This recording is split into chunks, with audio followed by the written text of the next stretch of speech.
mo pa. Hindi pa. Ano yun? Nag-Facebook. Oh. Nakita ko sa Facebook yung ex mo. Oh, ano naman? Ayan na naman. Magkakaroon na naman tayo yan. Yung ex mo, nakita ko. Nag-anniversary sila. Sa Boracay pa. Sa Boracay. Sa Boracay ginawa. Eh tayo, malapit na anniversary natin pa. Dapat hindi ka magpapakabog. Saan mo gaganapin ang anniversary natin? Hindi ako magpapatalo kung sa kanila lang. Oh, saan mo gaganapin Bukas na bukas. Bibili kong ticket.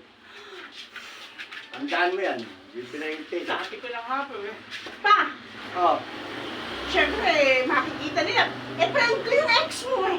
Syempre makikita nila. Saan ba tayo pupunta? Bibili nga akong ticket bukas. Oo, syempre saan nga tayo pupunta? Eh, teka lang pa. Ako- Mag-order muna pala ako sa Shopee ng mga susuot ko syempre para makita nila. Saan tayo pupunta? Saan tayo pupunta? Pupunta muna ako sa kanto. Bibili kong ticket ng loto. Ticket ng loto. Bibili na ako ng ticket ng loto para anin ko na. Ah, wala pa tayong pupuntahan. Diyos ko, ticket lang